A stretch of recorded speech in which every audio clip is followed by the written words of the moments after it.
Alrighty, here we are. Hello, Mega Leech. New week of live streams.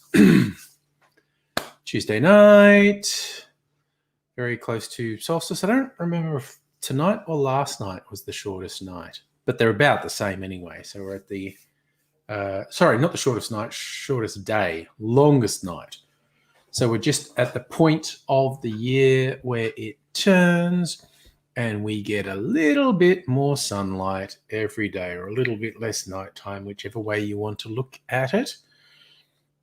Solstice, when the pagans used to have a big debauched festival to celebrate the fact the nights were getting shorter, chasing away because the night is dark and full of terrors, which is not strictly speaking a pagan thing. That's more a Game of Thrones thing, honestly. And speaking of full of terrors, it's Justin's birthday. Happy birthday, Justin. Many happy returns, as the saying goes, Justin. I hope you've had a good day. I hope everyone has good days generally, but when it's your birthday, you go, well, I hope it was good. I hope you got to do something. I don't know what restrictions are like where you are, but yeah. Jeremy, hello. All dictators may be dead in our lifetime. I don't think you've paid a lot of attention to human history if you don't think existing dictators will just get replaced by other dictators.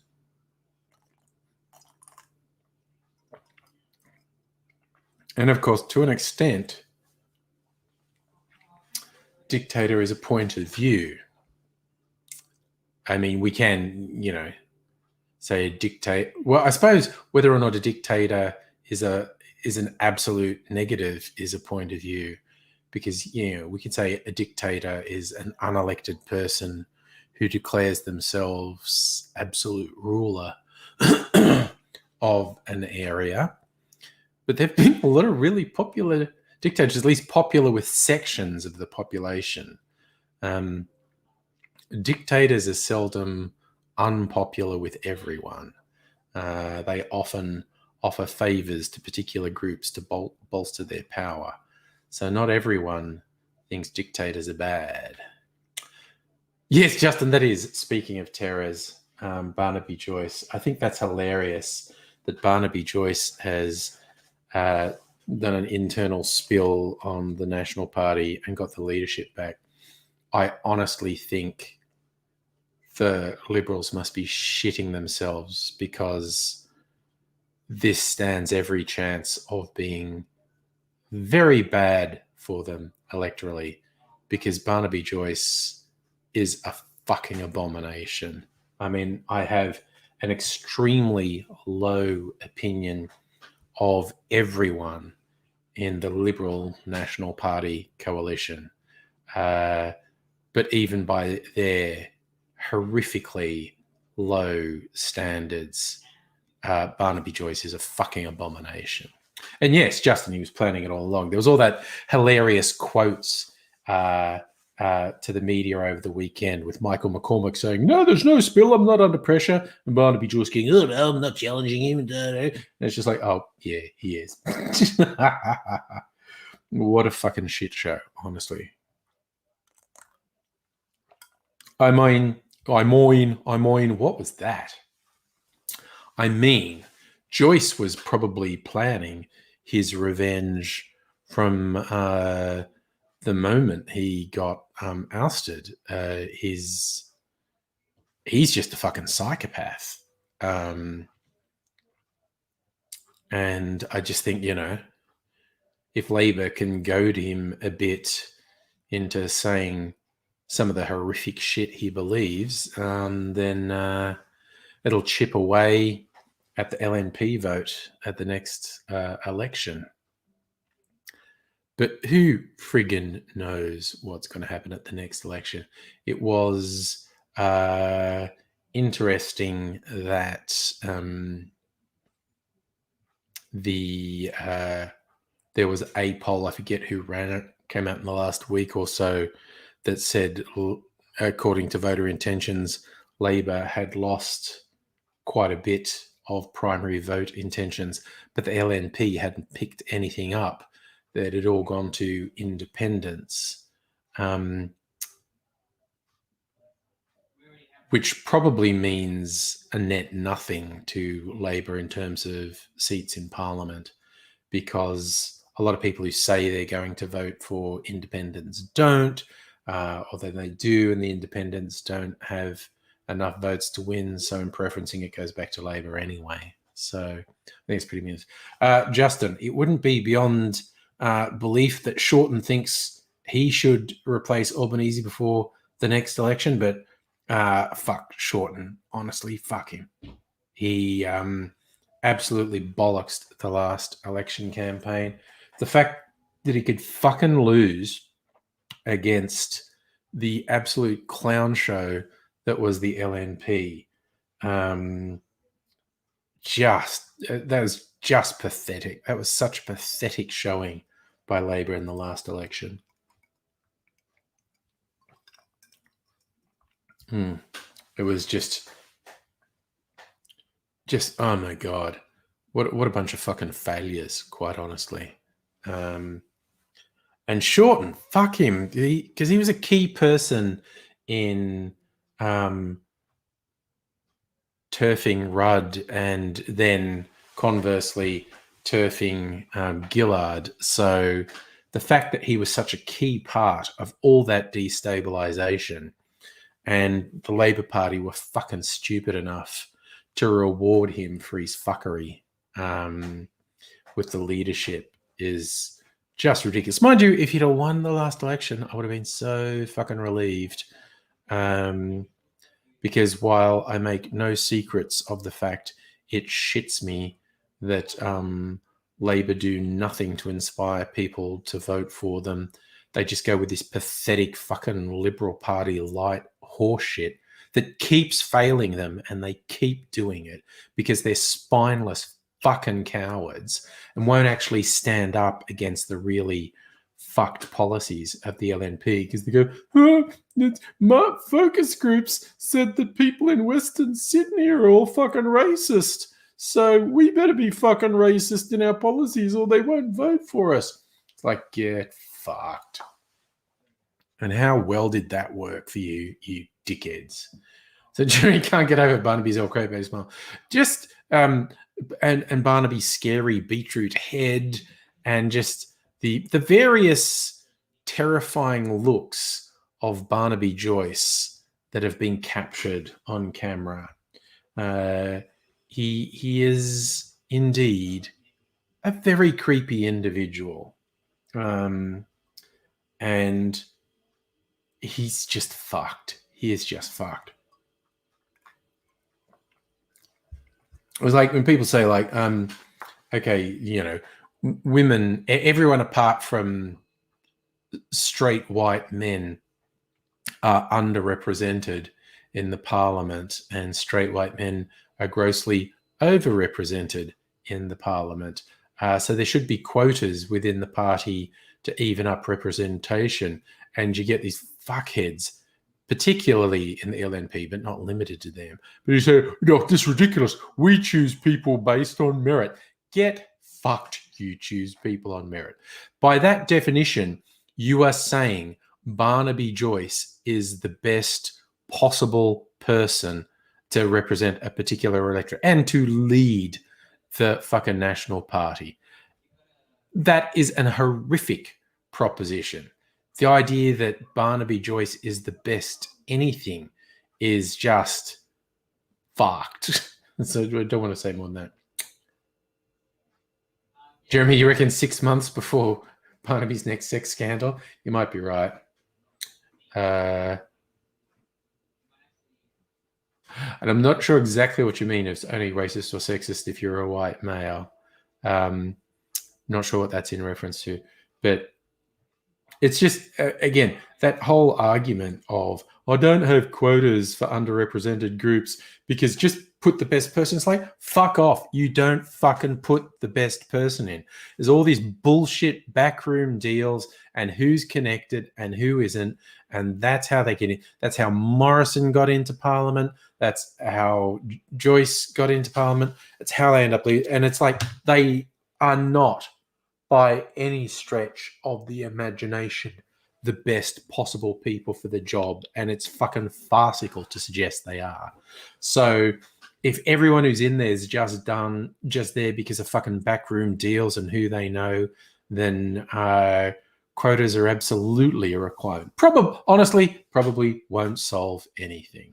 But, you know, it's shit at the moment.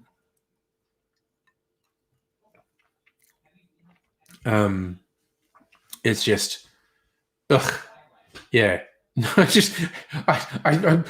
try to come up with a more eloquent statement about the state of politics, and I just keep getting ugh,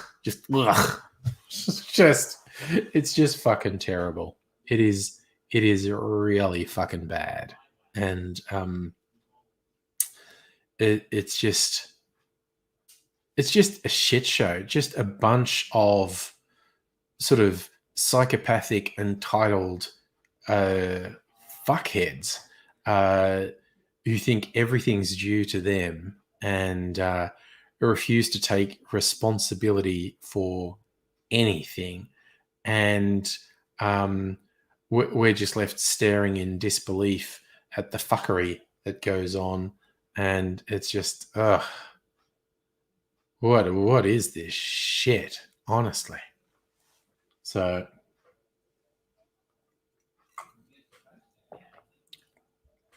it's like there's not much you can say. You just look at it and just go, ugh. What is that? What is that shit that is going on? It's absolutely ridiculous.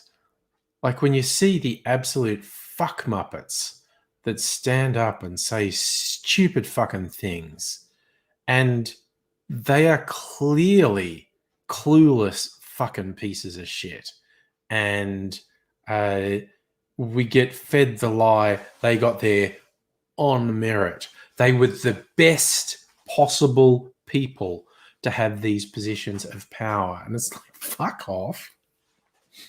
The whole thing is corrupt and degenerate, and it's all about stupid fucking games and backroom deals and who has the connections and who knows who. It is not remotely about what I forgot the word I was using. Merit. It is not merit. Nothing runs on merit. The people who seize power are 9 times out of 10 just the most ruthless and the most bloody-minded and the most obnoxious. Because decent people who think, maybe I should be in there, get in there, and they see the fuckery that goes on, and it's like, no, that ain't me. That ain't me. I'm not doing that. I am not doing that. And so only these debased fucking thugs have positions of power. That goes for business as well.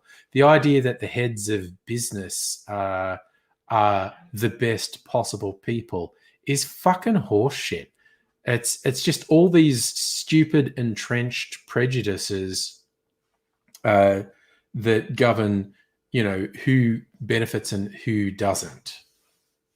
Hi, Musical Aviator and Alexander. I agree. This is a very Mondrian-esque shirt, isn't it?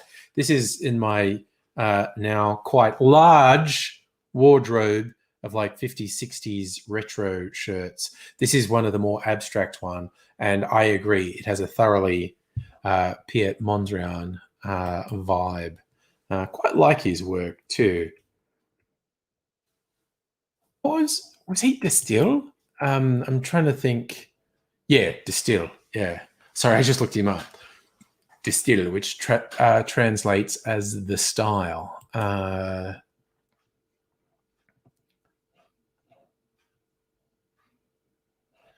And for those wondering, look, I'll show a screen. This is just a Google image search on Piet Mondrian. You can see his style. You can see this is knocking off. This will say you can get a shirt or socks inspired by Mondrian. This is one of his. I mean, those complete abstract ones are quite known. I always like this one, Broadway Boogie Woogie. To me, you think, oh, is that? And then you realize that's him evoking the traffic on Broadway, and you're going, yeah, I see that. That's the lights, that's the cars. Yeah,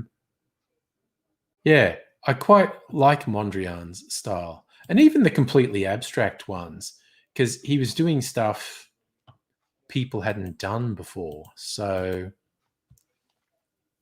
Shieldsy, hello. Yeah, do you want some Mondrian socks, Alexander? Shieldsy, look, I'm drinking water, and you can't prove otherwise.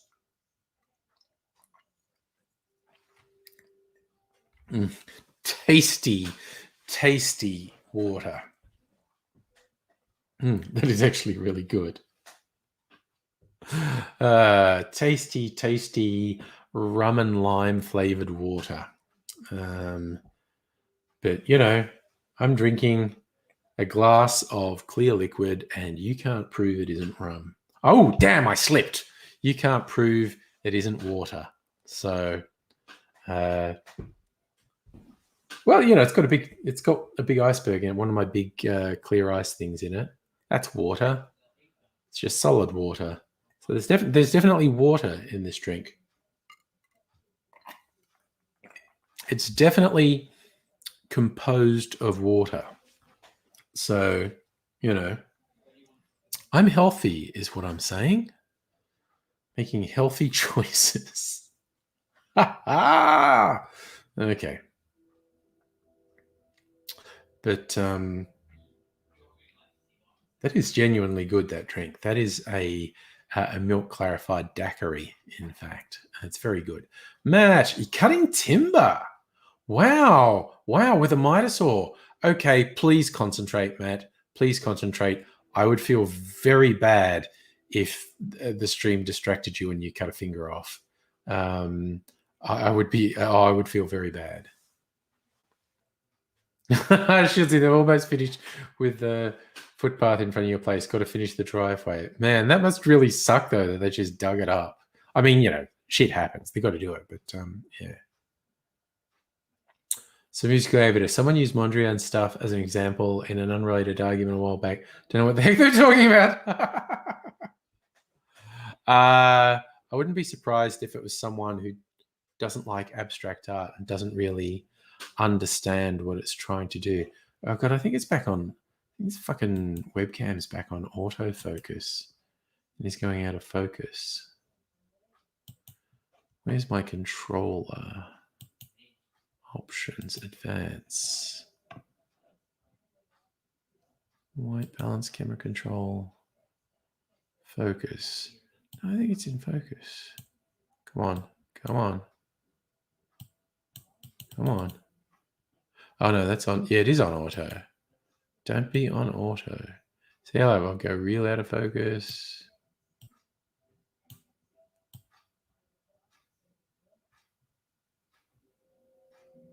I think that's in focus. Hard to tell. Safa, good evening. Yeah, we were talking about tomato head earlier and how disturbing it is. Okay, now I don't think it's.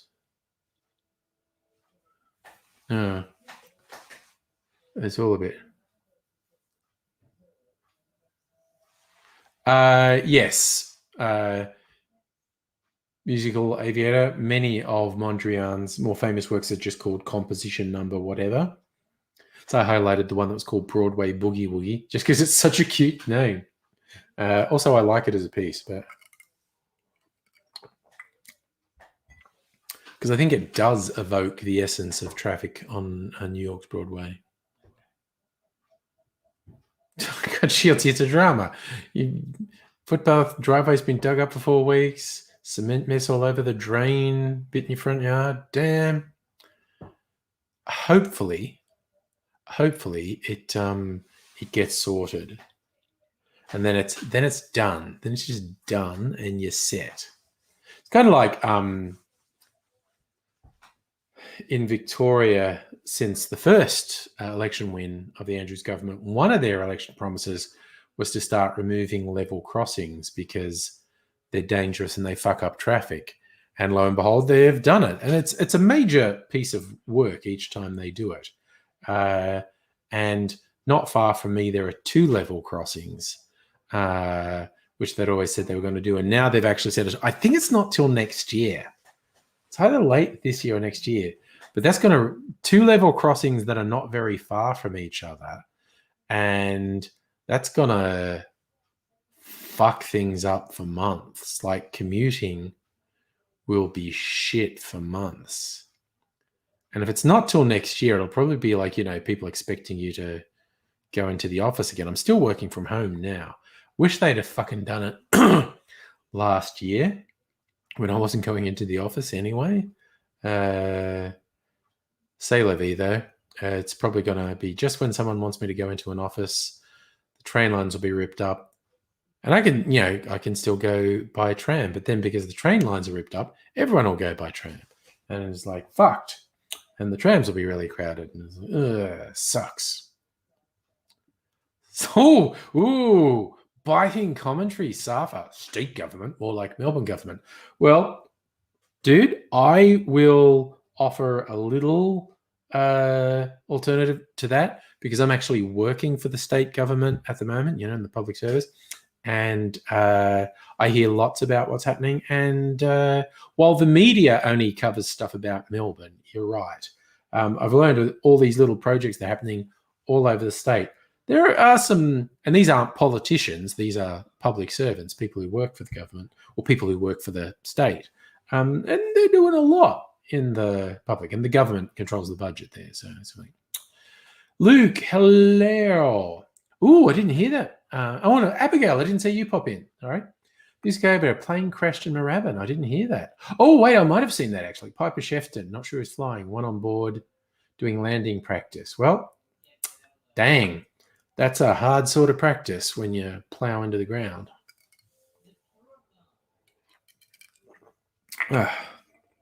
Okay. Well, I'm a fan of that drink I just had. Oh, and I wanted to taste something. So I'm starting what's known as an infinity bottle. It's a bottle of whiskey, and it's like where you make your own blend. It's like when you've got some whiskeys and there's just a little bit left in the bottle, you pour them into another bottle. So it's like your own blend of whiskeys, and you just keep topping it up. It's an infinity bottle, and it's my first time doing it. And I haven't tasted it since I realized I had all these bits I could put in. So I meant to put in this extra bit, but there's not much room left in the bottle. But I'm going to taste it and then probably make an old-fashioned with it. But I'll just have a taste first. I'll get a shot glass. Do-do, do-do, do-do. Do-do-do-do-do. Cheers, you got 500 meters of footpath done. Nice. Abigail, you want to come across and do tech? You want to come across on Friday for tech support and then do a stream? Yes, definitely. So it's in the Knob Creek bottle because it was the nicest bottle, but it has a little bit of Knob Creek, which is an American bourbon, 100 proof, 50% alcohol. It has some Irish whiskey. It has an Australian chocolate whiskey. And it had something else.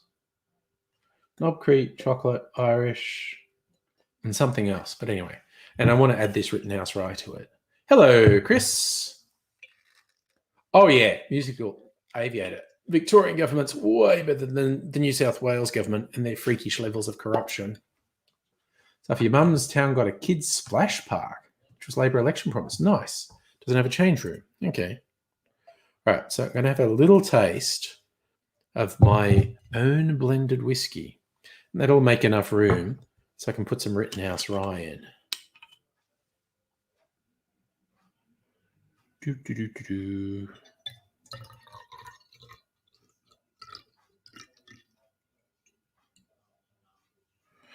Okay. Still a little bit left. Empty a bit out. All right. Shields you back to mum and dad's while they're ripping up your footpath, eh? It smells like whiskey. It's quite a pleasant smell. That actually smells pretty good. All right. First taste test of my own blended whiskey.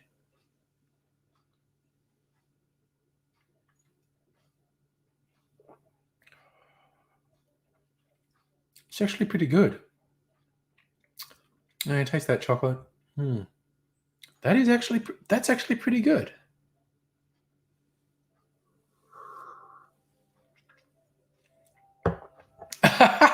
So if a Dubbo got a new drug court, drugs must be bad in Dubbo. It's the only way you can tolerate living in Dubbo, quite honestly.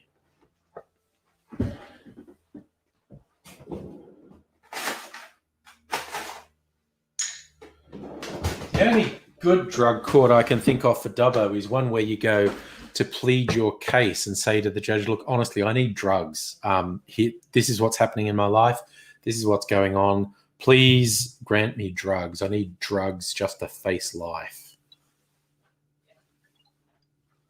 I feel that because I added some Rittenhouse rye. Yeah. Now I'm going to try it on ice.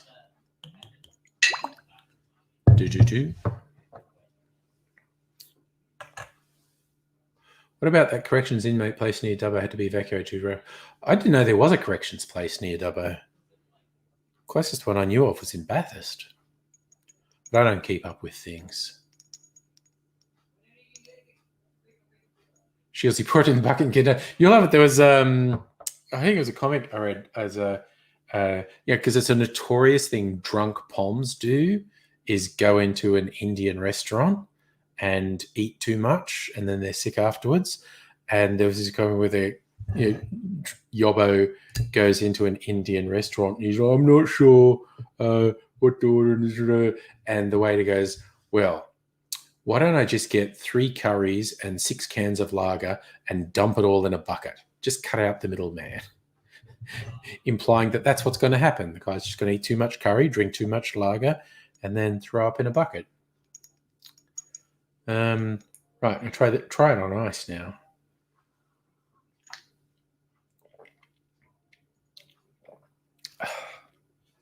Well, I think even that little bit of the and it was a very little bit of Rittenhouse rye I put in, made it sharper. So, the mice plague, we don't know what's going to happen with that yet.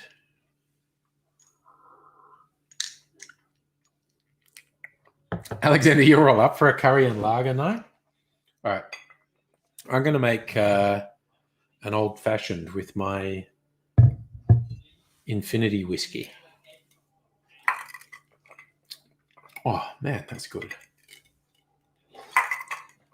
Okay, I just got to decide what sugar syrup I'm going to use.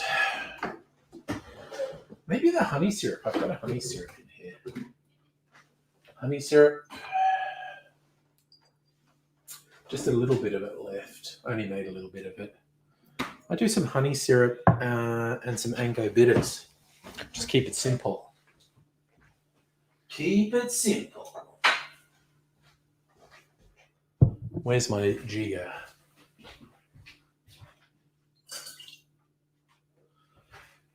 Getting jiggy with it. With my jigger. All right.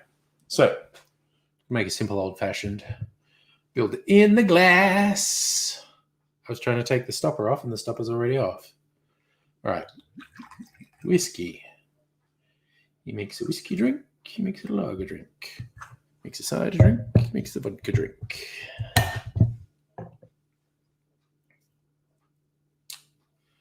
Safa, the mice plague is not quite of biblical proportions, but it's not far off it. Might as well put it all in. It's probably more sugar syrup than I'd normally do, but that finishes it off. I can clean the bottle. Handy little bottle, this. I think there was a cocktail in it originally. Like during lockdown, I bought bottled cocktails. Oh, Safa, don't even ask if cane toads would get rid of mice. I think cane toads would eat mice, but you don't want to plague your cane toads. Yes, Safa, there were 3 reasons. 4 reasons. See, I keep coming up with more reasons. There were 4 reasons I bought this bottle of Knob Creek. One was definitely, it says knob in big letters. I found that humorous. Second is I'd heard it was good. Third, it's 100 proof, so it's nice to have a higher proof whiskey. And fourth, it was on a really big special. Abigail, I saw your post earlier today, Abigail. I was sorting through magic cards. Your eyes are bleeding. It's all too much, is it? Shields, yeah, I reckon snakes are better at getting rid of mice, or owls. But you're getting the thing with a lot of birds dying because they are predatory birds and they're eating poison mice and they're dying. So the farmers, you see that freaky thing where the farmers like improvise this trap where mice run up a ramp and go into a 44-gallon drum full of water where they eventually drown and they just get thousands of mice in it. It's a fucking nightmare. It's nightmarish. All right. My Infinity Whiskey Old Fashioned.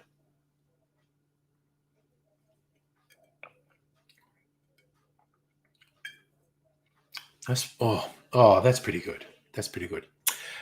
Abigail, cats are actually comparatively shit at getting rid of mice. I mean, they will kill a couple mice. Birds of prey, owls, etc., are actually better at killing. Yeah, they would kill more mice than cats will. All right. Emptying bottles. Yeah. You know what this means? I have shelf space because to make this infinity bottle, I emptied like 5 bottles. Well, counting this bottle, so 4 other bottles. You know what that means? I have more shelf space, which is an excuse to buy more whiskey or buy more booze anyway. I think I've got shelf space for at least 4 bottles now. And I do have some on order. I have 2 bottles on order, which means, I could buy 2 more bottles because I've got shelf space. That's how my mind works. Safa, I have considered, the drink carts. Maybe I need another drink cart, but maybe I just need to moderate what I buy, honestly. That's me being responsible.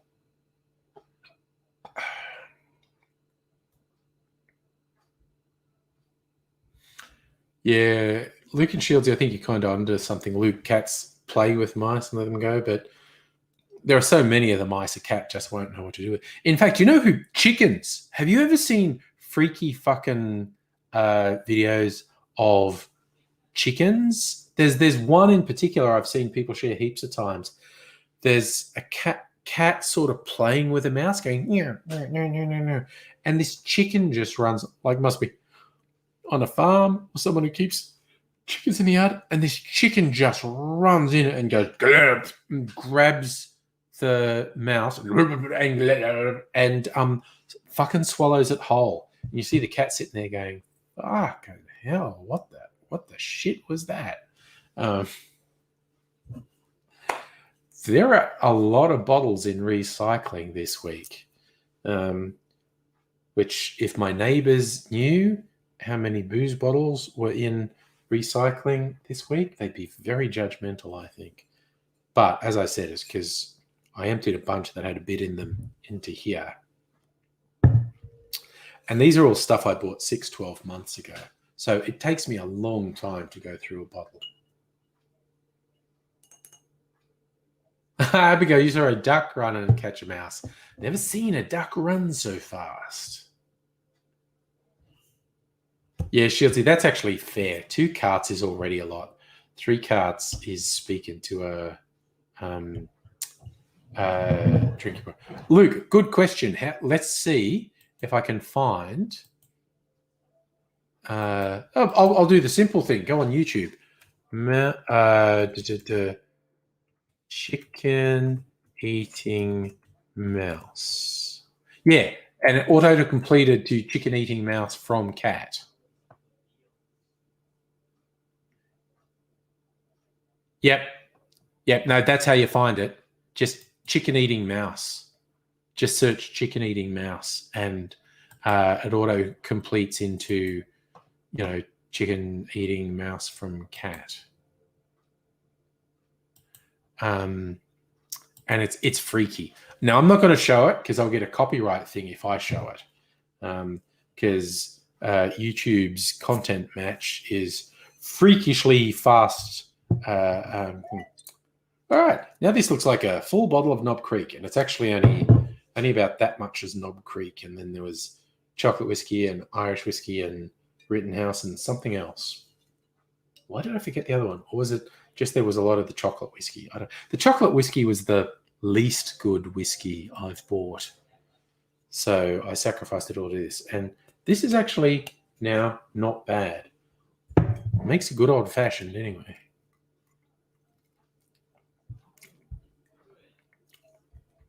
And I did put a lot of the honey syrup in that. So I'm going to put these back. We'll put this in recycling. All right. So we've got a space. I'm looking at the spaces on my drink shelf. We've got a space on the whiskey shelf or rum shelf. Got a space on the gin shelf. And I am actually getting a gin later this week. It should arrive this week. Got 2 spaces on the liqueur shelf, and I'm getting a liqueur this week. So that still leaves me with 2 spaces just begging to be filled. Safa, I know that feeling that Facebook uses your microphone without permission because you feel like you didn't search on a thing, but you talked about it, and it comes up in an ad on Facebook. And it's not that. There's actually 2 things that contribute to it, depending on the settings you have. One is, I think you kind of forget the things you actually search. But 2, because you know how Facebook tracks you across devices and tracks you across websites. It also, like, if someone's with you or near you and they search for something, Facebook just gets this idea, well, if the person near you search for that, maybe you want to search it. So it's easy to get that thing like, man, I was just talking about that, and now Facebook's serving the ads. But it is based not just on your own browsing and searching, it's based on the browsing and searching of people around you as well. Shieldsy, I'm going to breed a ton of ducks, but on the plus side, we have Peking duck for dinner. Nice. There was actually, Abigail was saying a thing about the duck eating mice, because there was a mouse plague in China, and because ducks will eat mice, there was a video of them sort of herding these thousands of ducks, and the idea is the ducks were going to go through this area that was infested with mice and eat a bunch of the mice. It's pretty wild. But anyway, Stella, hello. Been listening while cooking dinner. I hope you're having a good dinner. So, is Facebook a virus? I think Facebook is more of a bacterial infection. Yes, Facebook. Ugh. That's my big reaction tonight. I've abandoned the concept of being verbose or loquacious, and I'm just communicating my deepest held feelings in guttural grunts. Like, ugh, everything's ugh. And although I don't see you, hello, grasshopper, because I just saw Abigail saying hello to you. The perennial mystery of why I never see Grasshopper's YouTube comments. I only see his Facebook comments. When neither of us has blocked or muted the other on YouTube. It's just one of those weird fucking surreal things. I have no idea why it is. Because if I'd blocked Grasshopper on YouTube, he wouldn't be able to join the stream. If he'd blocked me, he wouldn't be able to see. He wouldn't be able to join the stream. So it's just YouTube being fucking weird. Oh, nice. Abigail, you had the energy to cook for yourself for the first time in ages. Achievement unlocked. That is excellent work.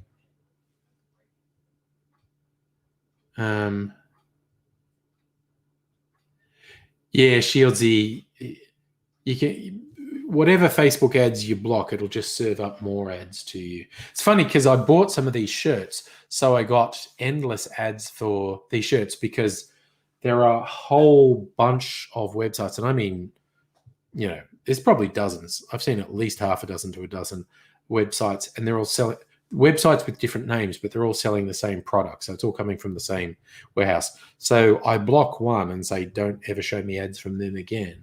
And then they show me ads from a different website that's selling exactly the same products. But mind you, in my weakness, I bought a bunch more shirts last week. Yay! Because I couldn't resist because they had some more cocktail shirts. So I think in summer, I'm going to do more outdoor cocktail making videos. And I think outdoors is casual. Outdoors is casual. Indoors is where I wear the white shirt, tie, and vest. Outdoors is where I wear one of these retro shirts. And I got, by summer, I'll have 4 or 5 sort of cocktail themed shirts to wear out. So we'll see. Oh, yeah, Chris, more shirts, more fun. And there's also for other householders. I got some for young Mr. Angry. I got some for Mrs. Angry's son. It's just like, what sort of shirt? Did you like that shirt? I'll get you that shirt. And I'll make the most of the free shipping, like order a couple things and get free shipping. So, yeah. Yeah, Safa, good thing the latest iOS security settings has things that Facebook hate that stops Facebook tracking you. I'm not sure what you do like on a PC to get an equivalent thing. Yeah, see, Shieldsy on Facebook, we're the product. We're the product on Facebook. You think, oh, why do I get this for free? It's because we are the product. We are being sold to advertisers. That's why we're not charged for the Facebook service, because we're actually the product. Facebook's not the product. We're the product.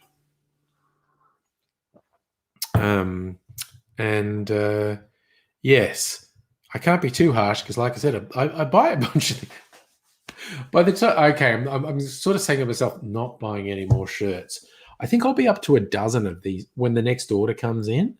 I think I'll be up to around a dozen of these wacky retro shirts.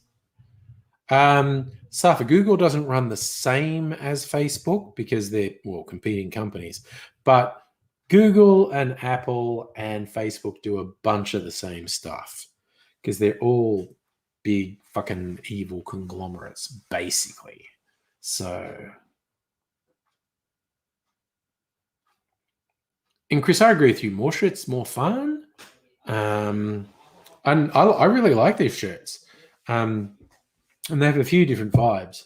I'm actually really looking forward to showing off the next ones, and they take a while. They take weeks, if not months, to arrive. And it's weird because I ordered like 5 shirts and they don't come all together. They sort of come in dribs and drabs. And I don't really know why, but I've been ordering them since halfway through last year. And it's always been like that. They don't arrive in one lot. They arrive in 1 will arrive, 2 will arrive, 3 will arrive, but they never all arrive at once. And they take anywhere from 3 weeks to 2 months to arrive. And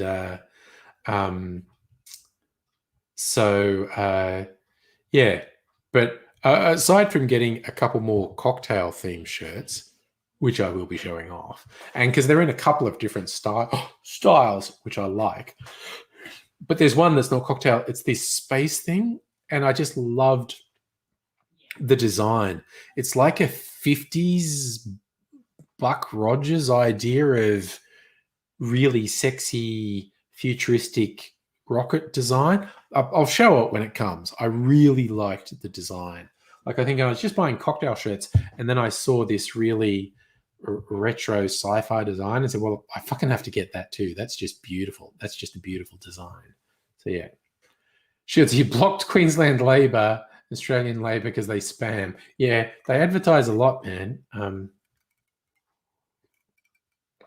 you're probably fitting squarely into a particular demographic thereafter. So, yeah, you have to block shit that you get. But yeah, Facebook's never going to stop serving you ads, because that's why they exist, to serve you ads. So,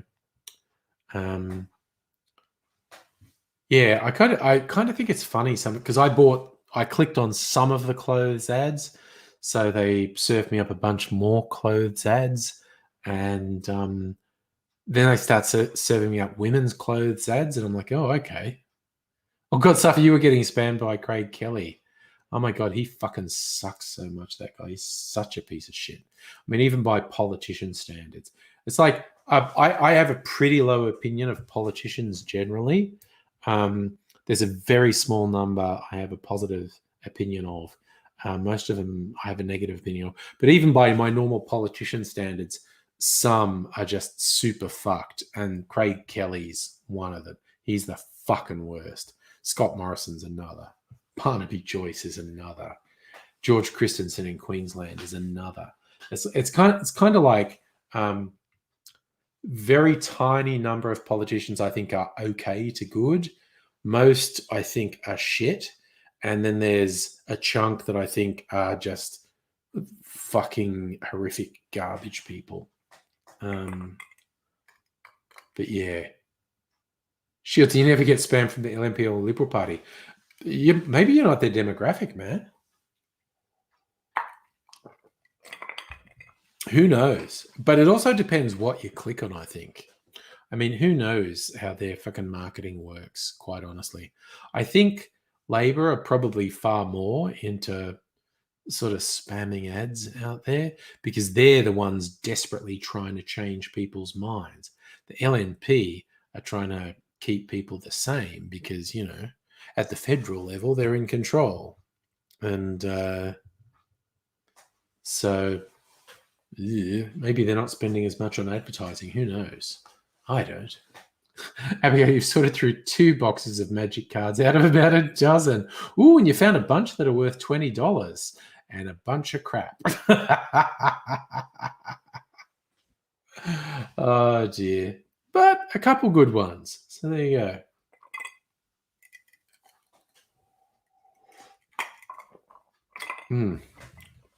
Okay.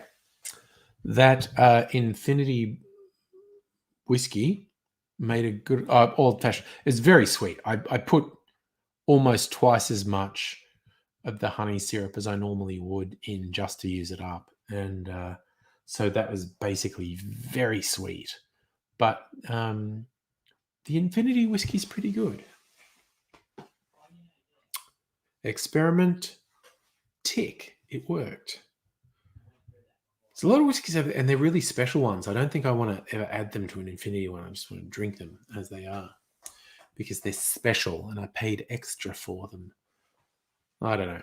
I got a friend who he argues that the less spirit there is in the bottle, like the more air, it oxidizes more, and it takes the flavor away from the drink. I think he was overstating it a lot. But I don't know. I kind of like the idea of Infinity Bottle. I know. Safa, is Magic similar to Yu-Gi-Oh? I mean, I'll let Abigail answer more aggressively, but I think the answer is basically no. Magic the Gathering is you play a game with them, and you probably play a game with the Yu-Gi-Oh cards as well. But In fact, I'll stop positing an opinion because I don't know, because I don't have any of them. I'm trying to think. Look, I was going to have another drink. Now I have two choices. My urine sample bottles. This one from a pretty well hydrated person. This is a milk clarified whiskey sour. And this one from someone who's less well hydrated, possibly this is a little bit dark, like they might maybe have a urinary tract infection, a little bit of blood in the urine. This is a winter daiquiri. Yes, clear means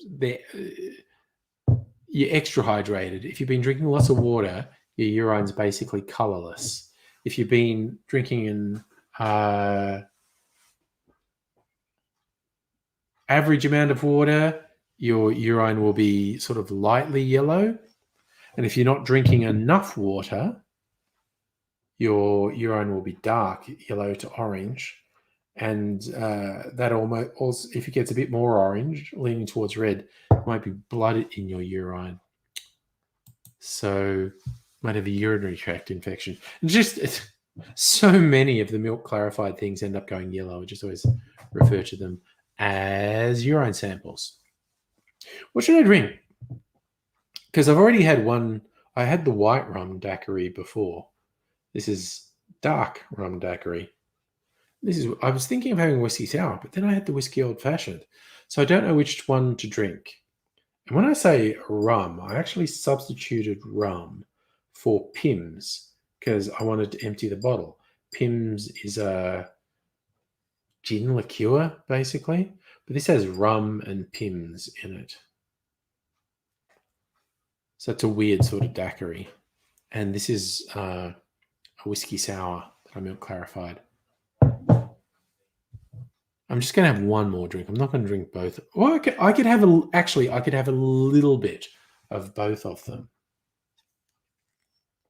I think I'll do that. I just want to do a taste test. Don't want to get shit-faced, but I'll just have a little taste test of each of them. I've come to a decision. That's what's happening. These little bowls that were like sample things of booze, now I use them for my little concoctions. Very handy, the little bottles. Anyway, there we go. You found a $45 card. Nice. Just sitting in a pile. Well, that's what happens when you're a collector, really. I used to have Star Wars trading cards, and a girl from years ago made me throw them out. Regret. But, there are things you do when you're getting a root.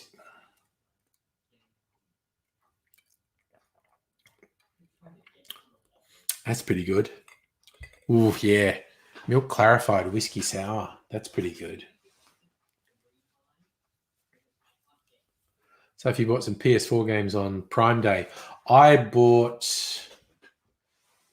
like a kitchen mixer. I don't know if there's a better name for them. Think there's a mixer bowl. It had a blender and a meat grinder attachment.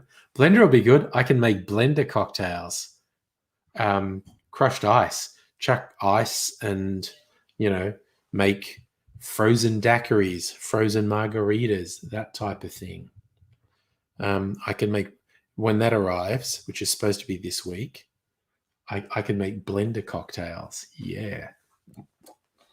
But also, The Offspring wanted a new mixer because they make stuff in the mixer occasionally. And they said the one we've got is kind of shit and not working very well. So we need a new one. So I got a new one. And it was a deal in Prime Day. And we'll see. And also, I bought a square double insulated lunchbox, which I'm going to use in one of my ice cube experiments because it's rectangular. What's a three-dimensional rectangle called? There must be some ways. It's not a cube, but it's a three-dimensional rectangle. and I can freeze.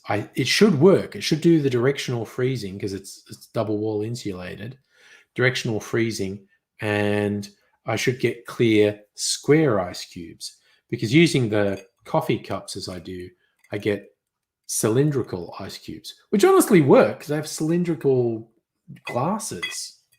But squares are kind of traditional ice shape. So I got this thing, so I'd probably cut it into 4 cubes. Assuming it works. I think it'll work. I won't know until it gets here. It was about half the price because you can get these things that are specifically ice cube making things, and they're really big and they have the insulation because they have a reservoir at the bottom. So you get the directional freezing. So the cube or sphere shape stays clear and it pushes the impurities down to the reservoir at the bottom, which is where you get the impure ice. But they're really big and take up a lot of room. And also, they're twice as expensive as this lunchbox I bought.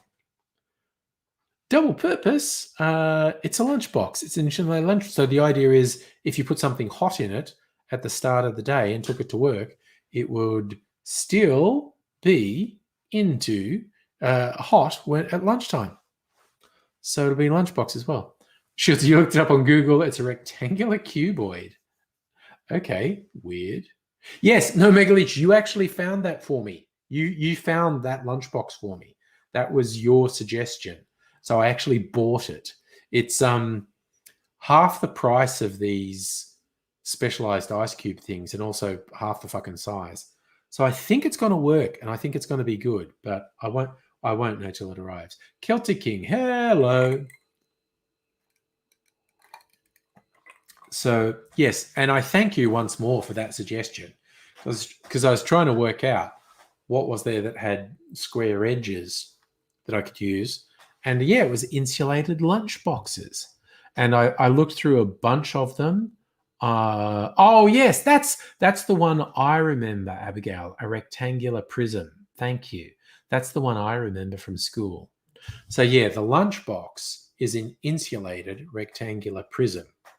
So my thinking is it will work with directional freezing and I'll be able to cut it and have like 4 clear cubes of ice. That's my theory. We'll see how it works in practice. But I like to experiment, so we'll see. Que sera, sera, as the saying goes. Whatever will be, will be.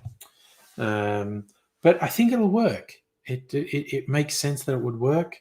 And yeah. So the lunchbox was half the price of the specialized ice cube makers and it's half the size. I think it'll work. We'll see. As early as next week, I'll be able to do an experiment on that and we'll see how it goes. So Celtic King told someone buy blinker fluid. Oh no. The classic thing. Oh, you need blinker fluid or your blinkers will stop working. Yeah. Yes, Megalich, hopefully I think it will. Logically, it will work. There's no reason it wouldn't. Well, there's a couple of reasons it wouldn't, but I don't think that will come into play. Logically, it will work. So, but I don't mind. Like I said, if it doesn't work, I got a good quality insulated lunchbox. I, prepare a hot meal and put it in the lunchbox and it will still be hot hours later. So that's okay. Either way is good as far as I'm concerned. So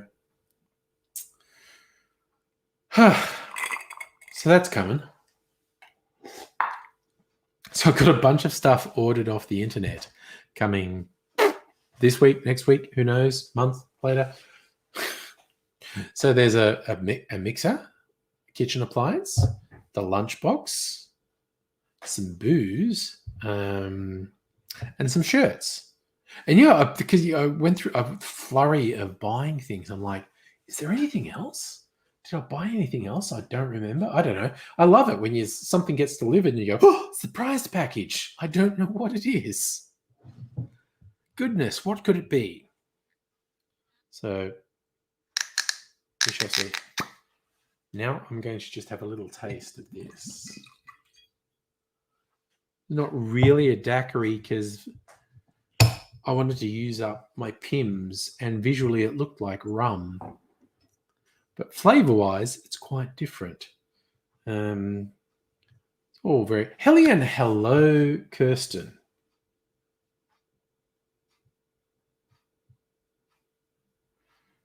Safa, yes, wearing masks. Want to be vaccinated, but, who knows? Hello, Kirsten. Look, I was looking through my YouTube subscriptions today, and there's a guy in England who's got quite a few subscribers. I think it's like 11,000 subscribers. So it's not a huge channel, but he's doing okay. An English guy, and all he does is do gin tastings. And he uploaded a video this week tasting the Archie Rose Dry. Oh my God, he loves it so much. Oh, you're in the new house. Stressed because Woolies is now on the watch list. Oh no. That's right.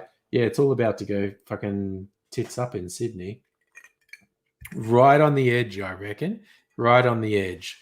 I think previous outbreaks were as idiots who support the New South Wales government and the federal government were going in this gold standard contact tracing. And yes, the government has done a good job in contact tracing and whatnot, but there was a huge dose of good luck in previous outbreaks that were contained. There was definitely good management and good work, but there was also good luck, which I don't think has been fully acknowledged. And both those last two outbreaks over the last year, New South Wales was like, it's close, like one or two bits of bad luck from having a major outbreak like Melbourne's.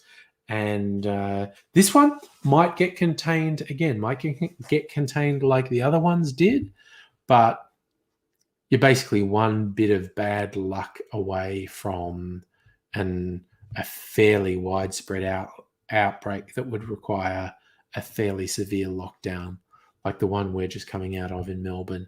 Hopefully not one on the scale of that big second wave Melbourne had, which actually killed 800 people, mostly in aged care, run by the federal government.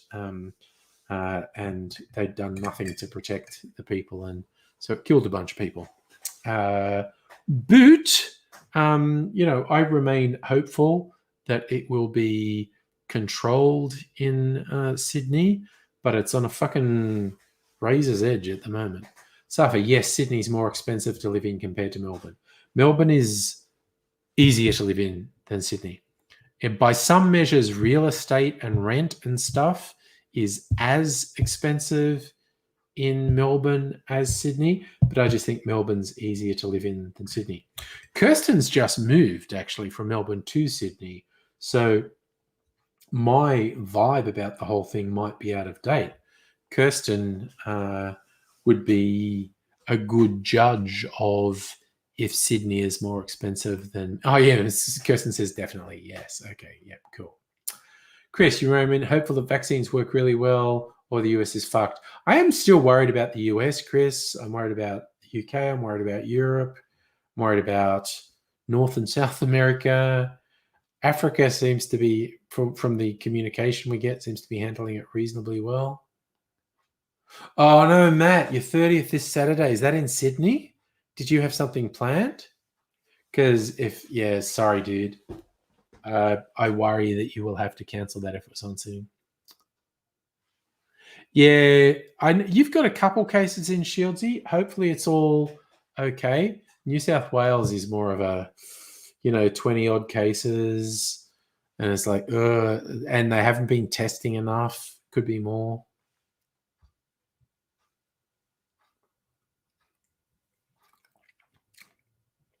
Well, that's good. It's the first time I've tasted this. I did this. I did a video where I made what I called a winter daiquiri, which is a daiquiri made with dark rums. And when I went to film close-ups, so I could do sexy slow-mo of stuff pouring in, Oh, Kirsten, Africa is fucked. I think individual countries in Africa are fucked, and some individual countries are doing well. But I mean, North and South America are fucked, and whole chunks of Europe are fucked. But also, Matt, you are in Melbourne. But yeah, I wait for the announcement Wednesday or Thursday, man. I think restrictions will be eased. I don't think you'll be able to have a big party. Might be able to have more than 2 people though. Young Mr. Angry had his 21st scheduled for right when the fucking lockdown happened. Ooh, Dune map for John Hopkins, Megaleech. Maybe. We haven't done that for a little while. I was going to explain this. Okay, so I did a video which is going live tomorrow where I made a winter daiquiri, where I made with dark rums. And then I want to shoot close up, so I remake the cocktail and I milk clarified. And I thought I don't want to use up my rums, but I did want to use up this Pimm's because I never drink it. And it's dark and it looks like rum. So this is actually, it's got some rums in it, but it's got a lot of Pimm's in it. So the herbal Pimm's is like a herbal gin liqueur. The herbal elements are coming through in this. Oh, nice. Shieldsy, that is good news. You got a bit of walking today, 6 kilometers up and back to IGA. Nice. Okay, Megaleech, do map Johns Hopkins. Let's do the COVID map at Johns Hopkins. Man, I was so obsessed with this in the early days. Okay. COVID map at Johns Hopkins. Slowly loading. It has its own theme song, because you know. So, now they have vaccine doses. 2.5 billion vaccines administered worldwide, creeping up to 4 million deaths worldwide, creeping up to 180 million cases worldwide.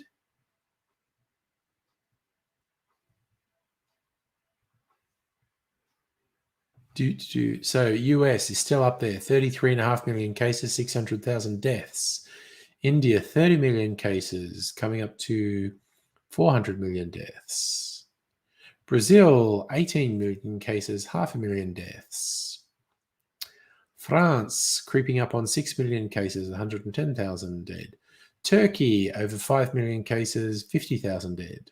Russia, over 5 million cases, 128,000 dead. Jesus. UK, over 4.5 million cases, 128,000 dead. So fucking UK has a higher death rate than Russia, except I think Russia's reporting is worse than the UK. Argentina, 4.2 million cases, 90,000 deaths. Italy, 4.2 million cases, 127,000 deaths. So Italy has a worse death rate than Argentina. Colombia, 4 million cases, 100,000 dead. Spain, 3.7 million, 80,000 dead. Germany, 3.7 million cases, 90,000 dead. Iran, 3.1 million, 83,000. Poland, 2.8 million cases, 74,000 dead, 75,000. Mexico, too. We go Mexico, Peru, India. Then we go South Africa, 1.8 million cases, 59,000 deaths. So if I zoom, I don't know, in terms of reported cases, Africa is doing way better than the other, way better than the other continents. Now, an issue could be that there simply isn't sufficient testing and whatnot in African countries to give a true picture of the caseload. The only place that has a lot of cases reported is South Africa, and that may simply be they have better testing. Who knows? It's a weird fucking thing. Okay, I wasn't. Oh, I'll share the. Okay, share the map. Sorry, I should have shared the map. Why didn't I share the map? I'm just talking to myself. Share map. Okay, let's do it again. See? COVID map. Share the COVID map. Okay. Oh God. So okay. So there's the world. You can look at North America and South America and Europe and Middle East, way worse than Africa. But I think the issue might be inadequate reporting in a lot of African countries. South America, North America is particularly bad. United States is particularly bad. But you look, Africa, a lot better than Europe and the Middle East here. But there may be an issue that's just about reporting. Like you have to go way down the list. Way, way, way down the list. Jordan, Serbia, Switzerland, Malaysia, Austria, Nepal, UAE, Saudi, Kazakhstan. Yeah. In terms of reported numbers, African countries are way lower than everyone else, but it just may be they don't have effective testing. So Canada is doing way better than the US.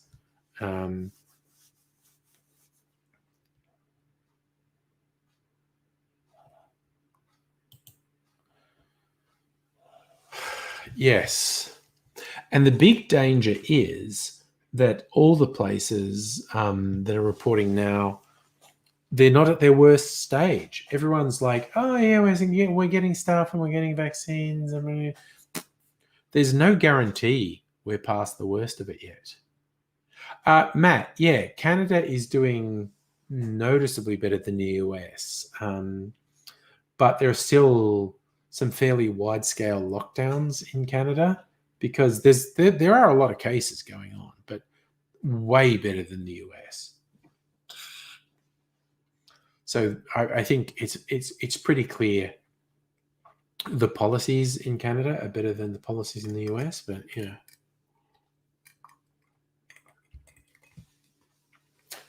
It'll be interesting because we're about to lead up, it's summer in the US, everyone's going to be going out, everyone's going to be interacting. There's a chunk of the US population are vaccinated, but there's also a chunk that isn't. Who fucking knows? Variants could spread through the US, which could then impinge on people who were already vaccinated because the vaccines aren't as effective against variants. It's not over. It's not over. We've reached the end of the beginning, but we have not reached the beginning of the end yet. The rest of this year is going to tell us what the future is going to be like. Anyone who tries to predict now what's going to happen is kind of talking out their ass. Like, it might be good. Like, I'm saying these things like I'm being a doomsayer and whatnot. It might be good. The future might be good. The future absolutely might be good. Might be really bad, though. Yeah. Shields, you reckon because Canadian cities are far apart? Maybe. And it's just that Canada has done more strict lockdowns than the US because the US has got freedom. Oh, and that's the thing. I was thinking, because it's only Tuesday, but I'm already thinking about what cocktail videos I'm going to shoot on Friday. And I know 2 of them. I've decided on 2 of them. But I think for Friday, so the third one that I'm going to shoot, because the 4th of July falls not this coming weekend, the weekend after. So if I put a video up not this Friday, but the following Friday for the 4th of July, go think of what would sum up a cocktail for the 4th of July. And yes, Abigail, it's freedom. Maybe I'll call it freedom juice. Make a cocktail called freedom juice. Who knows? Oh, yeah, Safa, there's no way the US would tolerate a Melbourne-style lockdown. The type of lockdown we had for months in the second wave. No way. No way. I don't actually have that many American spirits. I used to have more. I've got a bourbon. I've got Applejack. What I was thinking, because one of the American schools of cocktail is the New Orleans cocktail, which is some of my favorite cocktails because they're boozy as fuck. And I was thinking, because one of my favorite cocktails, one of my favorite New Orleans cocktails is called Sazerac, which is made with either whiskey and either bourbon or rye or cognac or a split base. And I love making a split base of bourbon and rye and cognac. But what if I did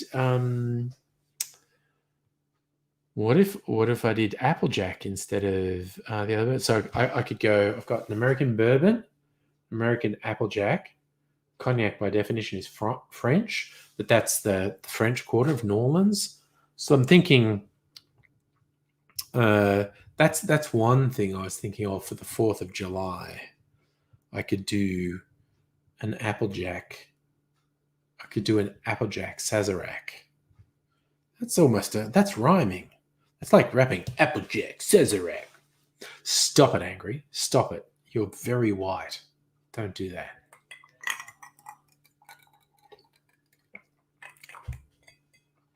The other thing I could try and do is a layered red, white, and blue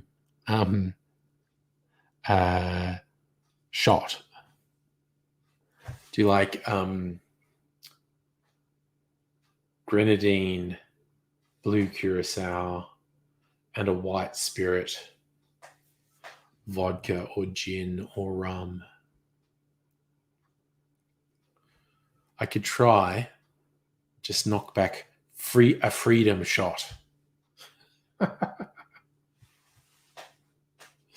Yes. Shieldsy, with Sydney and Melbourne being red, Abigail might be it.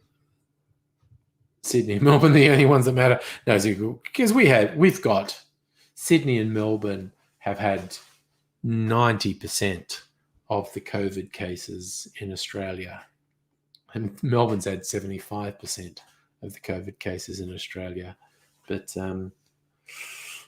yikes, that's just how it happens sometimes.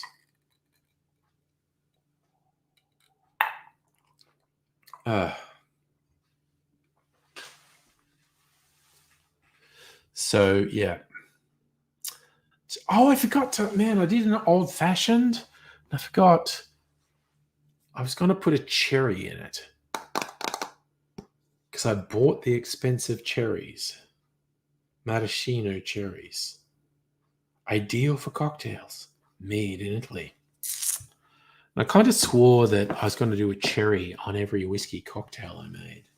And I went and made an old fashioned from my Whiskey Infinity bottle.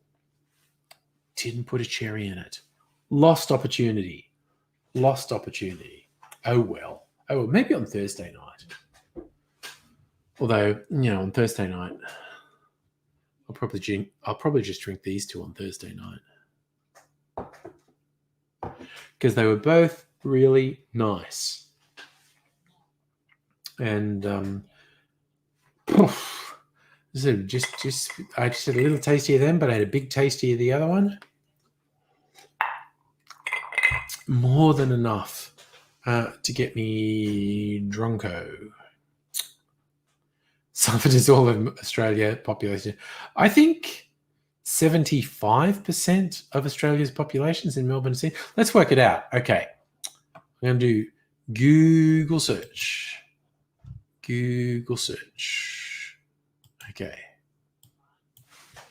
Okay, so Australia population. Okay, population 25 million. Okay. Sydney population 5 million.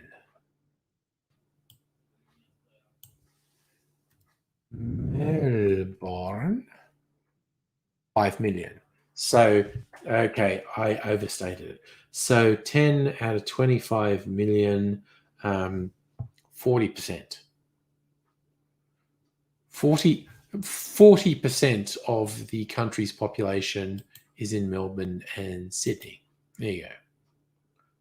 Oh, Kirsten, in the infinity bottle, there's some Irish whiskey, there's some chocolate whiskey, there's some Knob Creek bourbon, there's some Rittenhouse rye, and I think there was one other whiskey which my brain's not. See, with all the good Australian whiskies, not that any of them are really run down, but I kind of feel a bit flinchy about adding, the Archie or the Starwood limited editions to an infinity bottles, because no, they're really special.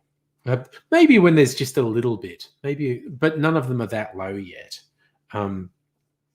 So yeah, the infinity bottle has some Knob Creek bourbon, some Rittenhouse rye, some Jameson's Irish, and some chocolate whiskey.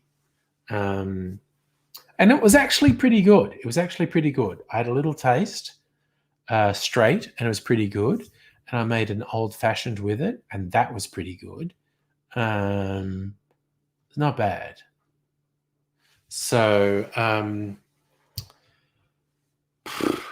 now I think it's probably time for some water, quite honestly.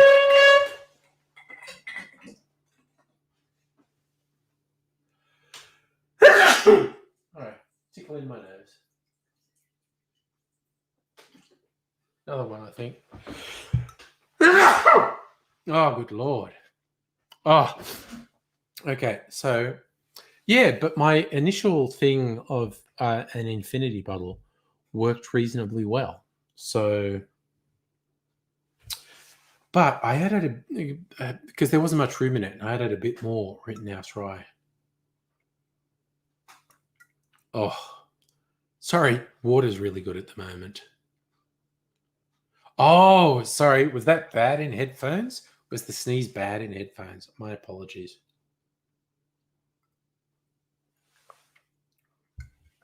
Mea culpa. Might taste the infinity whiskey again because I added some Rittenhouse rye to it.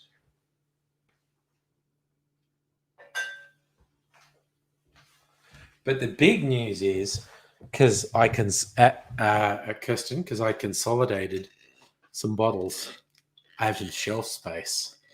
So I have about 4 spaces on the drink carts. I do have 2 on the way.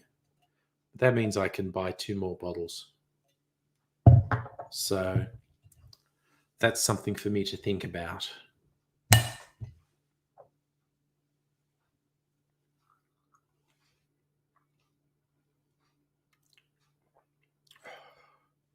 That's actually pretty good.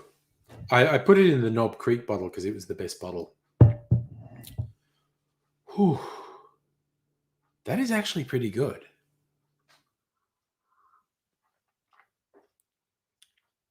Yeah, shelf space, Kirsten. So I've got to put a bit of thought into. I mean, I can move stuff around, but arguably, I've got 1 space on my whiskey shelf and 1 space on my liqueur shelf. But I could get something. So arriving probably this week is a bottle of gin, the Navy Strength gin that you recommended to me, and the grapefruit cello. But that'll leave 2 spaces, so I've got to think about what to do there. Ooh, I didn't see that, Safa. New Zealand suspending the bubble with New South Wales. Ooh, Abigail, that would be perfect, wouldn't it? A Klein bottle to put an infinity whiskey into. That would be perfect.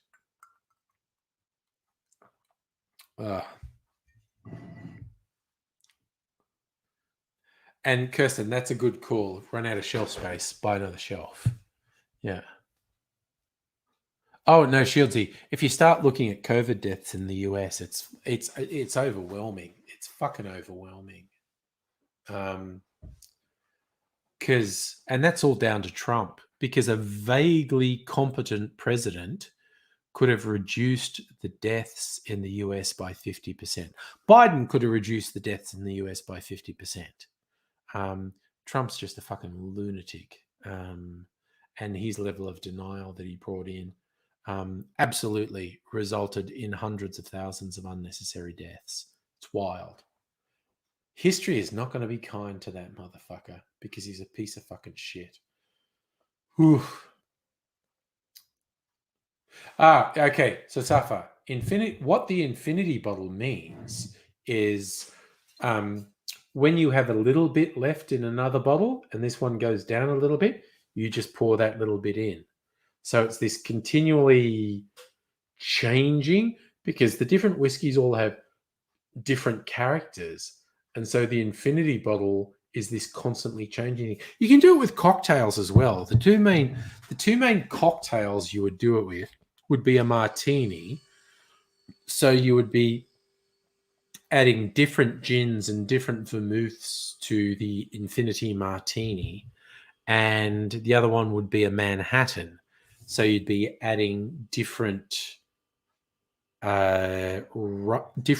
whiskies and different vermouths to an infinity Manhattan.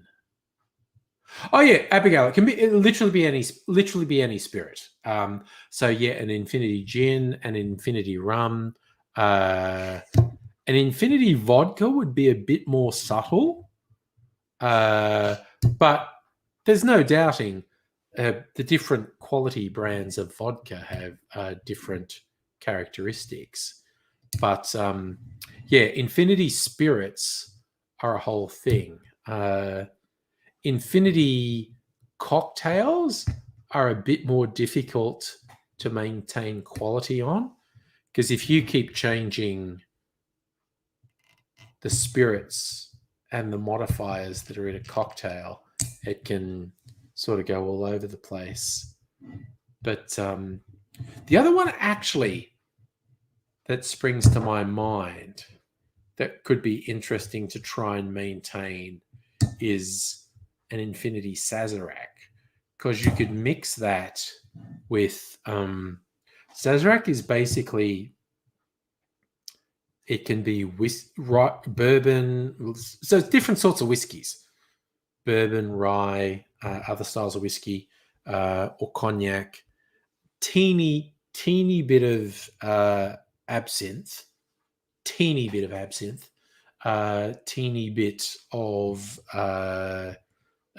bitters. Matt, port in terms of drinks is a fortified wine.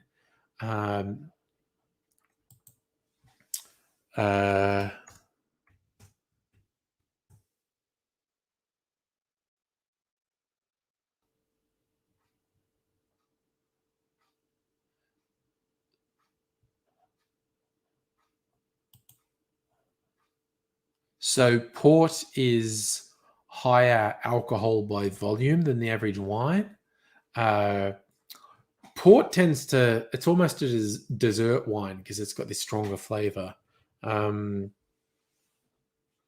could have an infinity bottle of port, mix different ports, and keep it going forever. Oh no, sorry, I like that. Kirsten, got a birthday gift for Abigail, but can't give it to her for 6 to 8 weeks. That's also true, Kirsten. Now, because port got that name protection, it has to be Portuguese. That's where port comes from. So the Australian fortified wines that used to be called port are now just called tawny, or other things, because there used to be these different descriptors for port. And again, Kirsten knows way more about this sort of stuff than me, so she can correct me. Oh, Matt, you think your granddad had an infinity port? Yeah, that is absolutely a thing you could do. An infinity fortified wine. Just add the last bit of a bottle of different fortified wines to a thing. You could have an infinity vermouth for that matter. Vermouth is an aromatized wine. Vermouth is lighter than port. So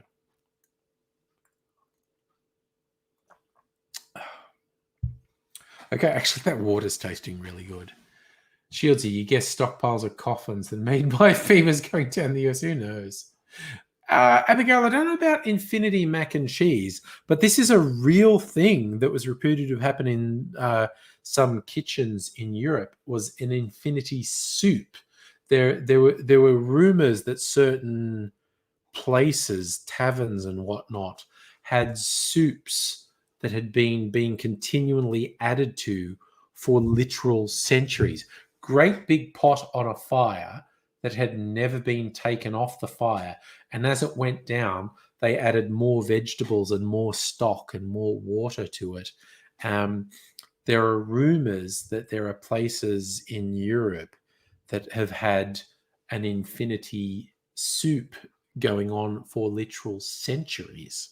So, Abigail, Infinity Bread Starters, isn't that Olive Garden in the US? Endless breadsticks, that type of thing. Oh my God. Mrs. Angry and I went back to this place. They don't have infinity, but they have a sort of tasting menu. It's called Soul, S-O-W, or Soul, S-O-W-L. It's in Carnegie, I think is the suburb. It's a couple suburbs away from us anyway, but we can get there pretty easily. And fuck me, their 3-course, 4-course menu is really good. Because you're saying there are Vietnamese stocks that are the same. People have been keeping stock going for generations. Nice. And Stella used to have a winter long soup pot when you were a kid. Yeah, particularly in winter, keep the same pot of soup going all winter. But there are rumors that there are places in Europe that have kept a soup going for centuries. But I don't know if it's true, but there are rumors. It would probably breach health regulations, which is why they don't bring it up. I don't know, Matt. I don't want Infinity My Little Pony jar. You just reminded me. I have seen someone on interwebs talking about the dangers of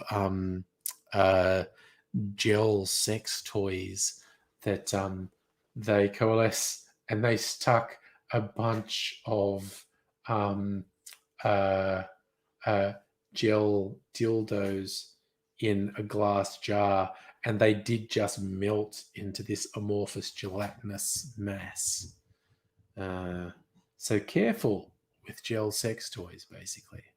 Safa, not borscht? I don't know. I reckon there'd be places in Russia or Eastern Europe that had big pots of borscht that had been going for ages.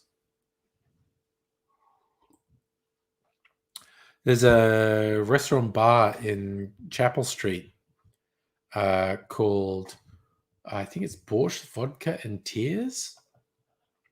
They had a sister place not far from where I live called After the Tears, which didn't make it through COVID, which I'm very sad about. It's in Chapel Street, Windsor. Is still open. Borscht, Vodka and Tears. Contemporary Polish food, an extensive vodka list in a happening spot with exotic furnishings. So depending how you rate it, it's either Pran or Windsor. But I haven't been there. They had a sister outlet called After the Tears, which we used to go on date night with. It was angry, but it didn't make it through COVID, which was about 3 of our favorite places didn't make it through COVID, which I was very sad about.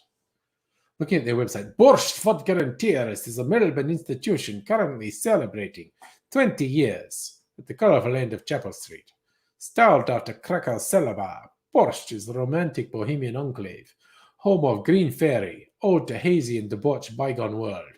We specialize in Polish vodka, vodka-centric interpretation of classic and modern cocktail, authentic firmwood absinthe, Eastern European beers, contemporary Polish dishes, late night fun times. Wait, where's their menu? What's on their menu? Food and drinks menu.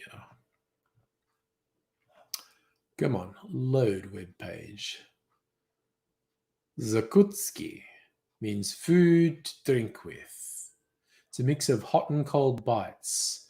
There's autumn zakutski, cauliflower cheese croquette, pickled watermelon, mushroom pate, truffle butter, buckwheat.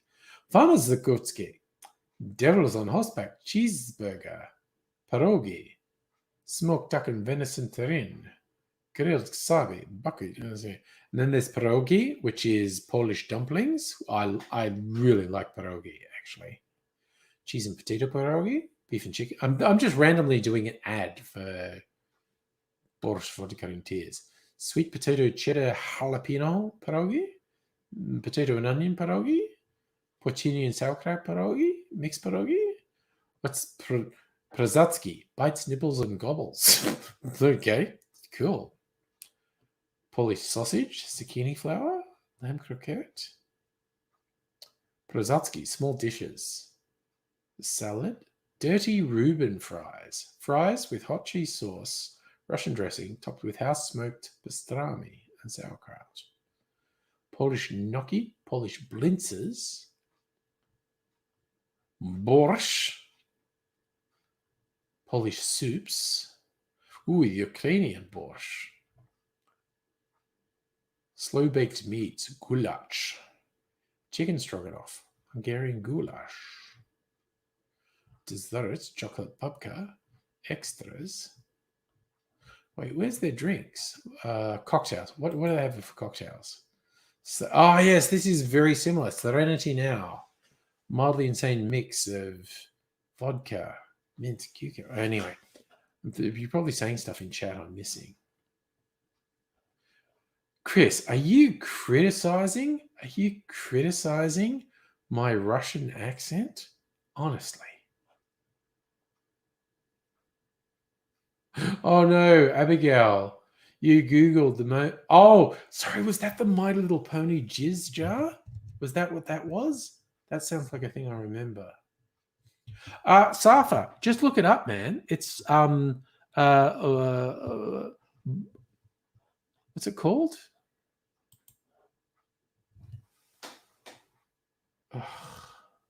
Borscht, Vodka, and Tears on Chapel Street. Borscht, Vodka, and Tears. They do lunch and dinner. I think it's kind of not as good as After the Tears. I really liked After the Tears. I'm kind of sad it didn't make it through COVID. And that's in a purely self-centered way.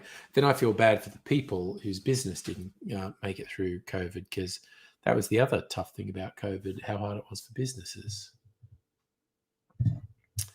Kirsten, you like dirty fries? There's a place that does loaded fries, and they do it in like 12 different styles, and they like tie it to particular nationalities. My favorite is the one that has popcorn chicken on the fries with a couple of really good sauces. That's a whole goddamn meal right there. I'm slowly picking off these bits of wax off the Knob Creek bottle. It's just really hard, brittle wax.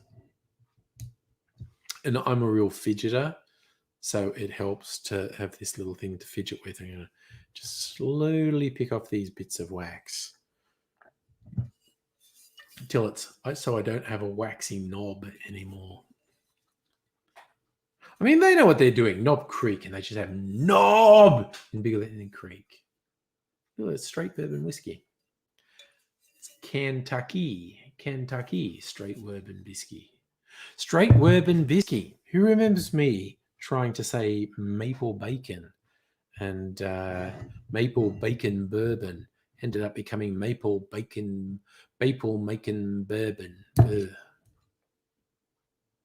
Oh yeah, no, Safa. A lot of businesses did it super fucking tough last year, and yeah, like I said, I felt it because a couple of my favorites didn't make it. Um, what are my favorites that didn't make it? It's well, After the Tears, Alona Stoller in my old neighbourhood in East St Kilda. In the city, there was a couple that appear to have not made it. One was a Peruvian place.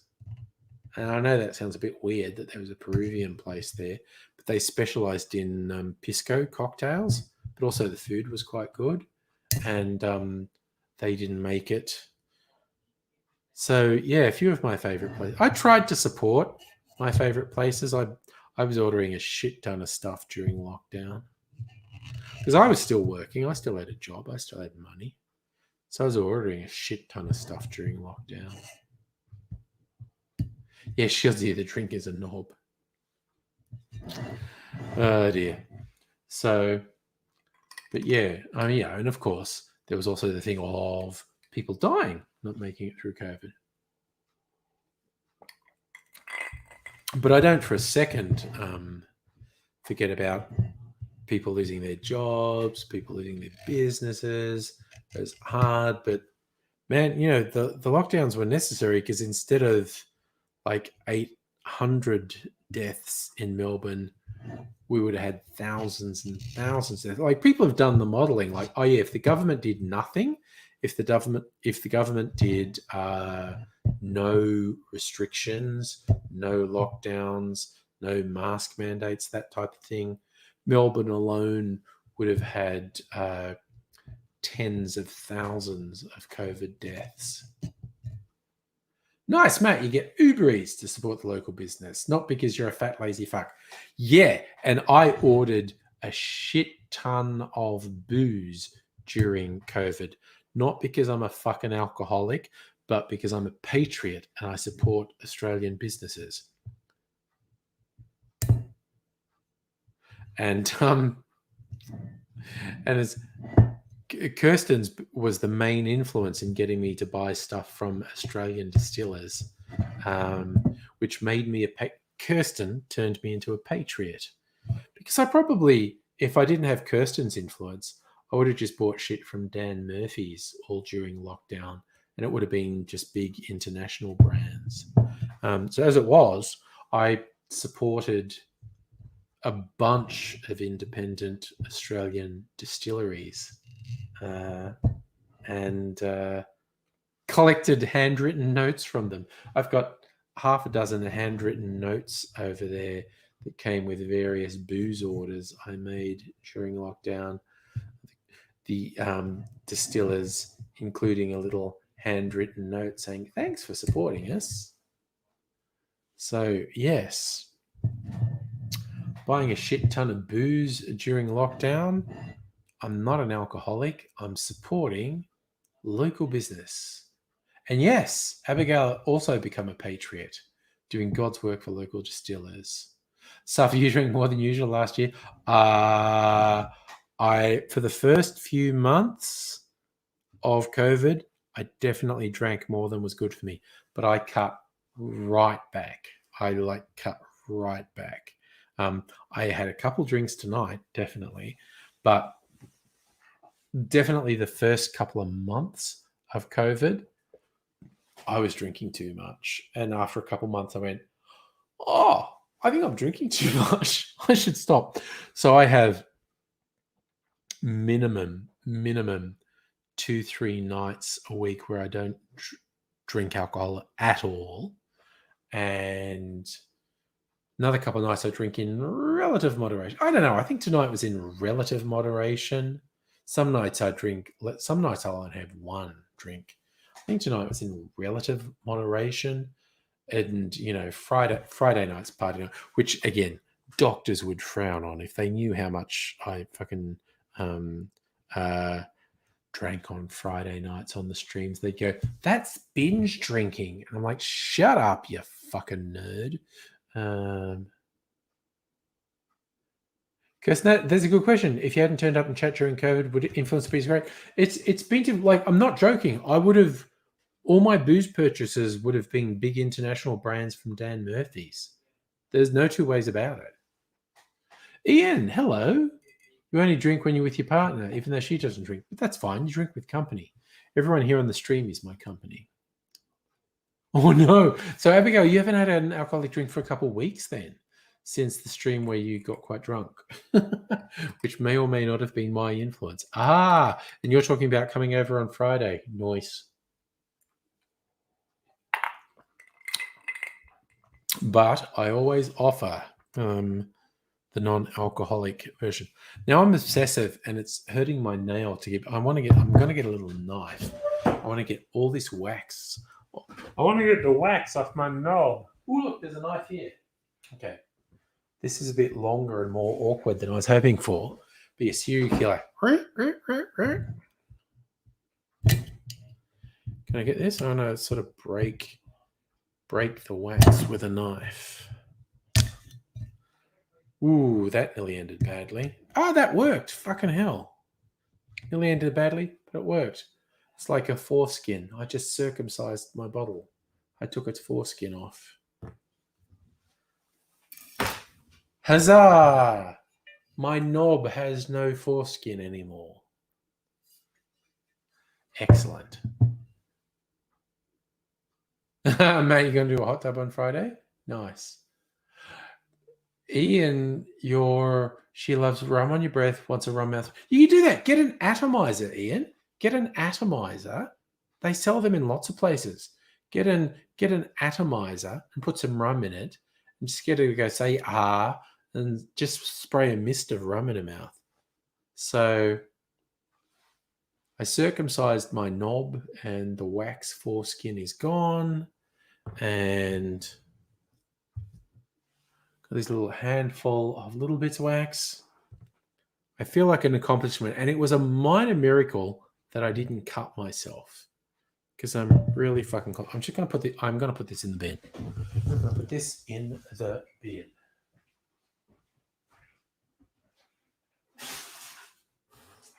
All right.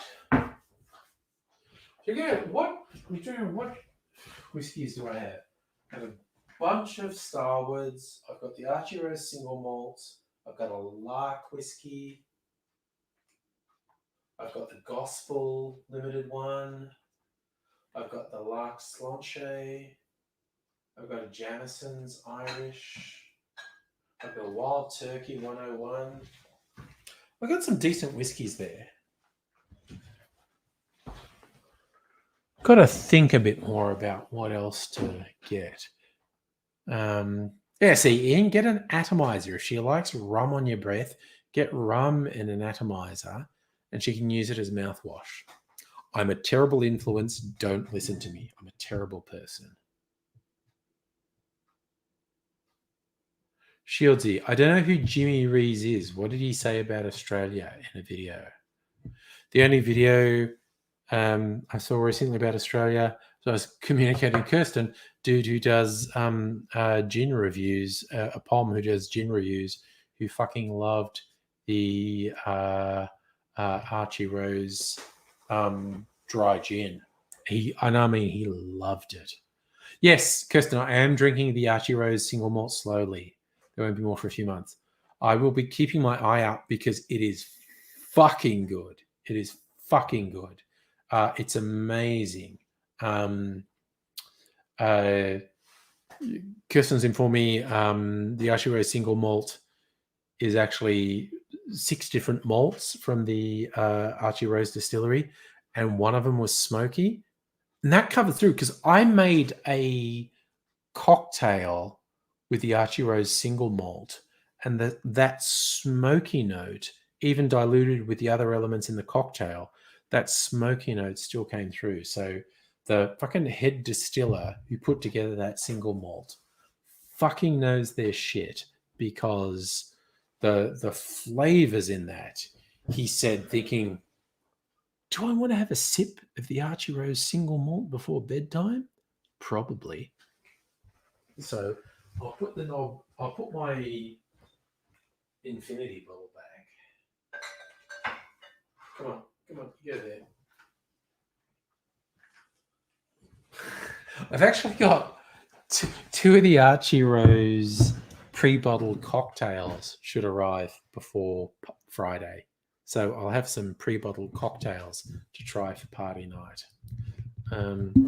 So the Archie Rose single malt. Oh my god, that smells good. That smells so fucking good. It's really light. Like some whiskeys and stuff like burn your nostril hairs off if you sniff them, and this doesn't. It's like, how do they describe it? Because I'm really bad with the words. Christ on a bike. I'm having trouble concentrating because I'm old and my vision is impaired. Need a bit more light on it. Single malt whiskey. Single malt whiskies typically feature one or two malt mash bills. Our six, yeah. So, for those who don't know, what a single malt means is the whiskies all come from the one distillery. They're not necessarily one barrel, but it's from the one distillery. When you get a blended whiskey, the distilleries have kind of been swapping whiskies about, and they've done a blend of stuff that's come from different distilleries. Single malt means it's all come from the one distillery. And it's saying single malts typically feature one or two malt mash bills. So in other words, one or two whiskies that were developed in the same distillery become a single malt. But this one has 6 malt mash bills, an extreme low-yielding spirit, small sacrifice for such a rich and expressive flavour, matured predominantly in Australian apera casks, which is sherry, each toasted and charred to complement the richness of the spirit. The palate reveals notes of sticky date pudding, citrus fruit, and amaretto, with a final note of espresso.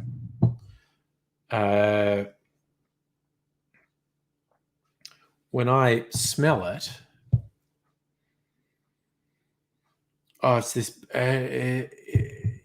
It's these beautiful light caramel sort of notes. Yeah, it's like this really light sort of caramel aroma on it. If I have it, I'm just going to have the teensiest taste because I wasn't going to drink any more booze, so I'm just going to have the teensiest taste of it. It is, again, the aroma is really sweet.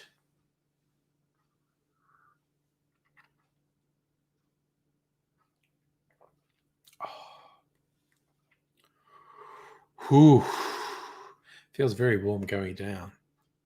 Oh, and there's and again, really late. One of the later tastes. The initial taste is quite sweet, really late. All these different, and this is what I love with a good spirit. You get more than one flavor as it goes down. There is this lingering smokiness, and it's sort of like smoked barbecue meats. God, it's good.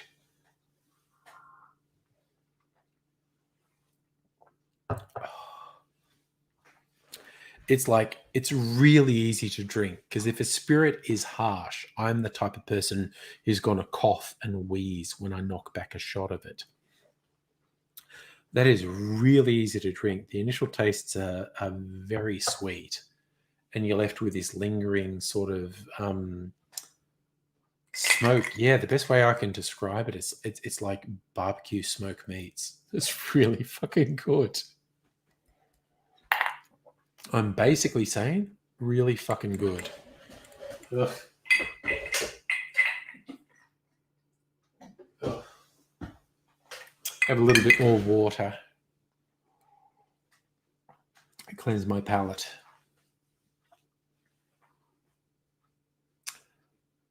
So, Shirley, what did I miss? Oh, Jimmy Reese is an ex-ABC Kids guy. Okay, cool.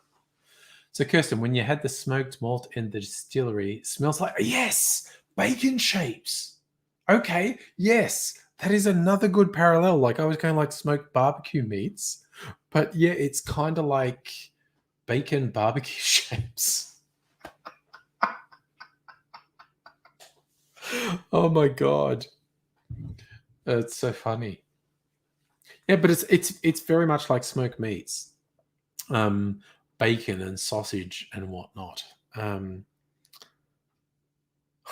it is really easy to drink. I mean, you can see I haven't drunk down that much yet. It's a fucking class drink. It is a fucking class drink. Safa, don't we mean Jimmy Giggle? She said, I haven't heard of. Shirley says yes. Jimmy. So is Jimmy Reese's real name, and his like stage name is Jimmy Giggle. Okay. I don't know either of them. But it's all good. The most recent kids show I watched was Touch the Sun, Hug the Sun on YouTube.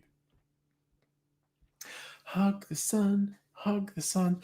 It's a 90s religious TV show, but it's not a Christian show. It's made by people who worship. They worship the sun god Oxtos, and it's fucked. It's fucked in the best way. If you haven't watched Hug the Sun on YouTube, go and watch it. It's fucking hilarious. Ian, I acknowledge I'm a bad influence, man. Start drinking all these amazing spirits.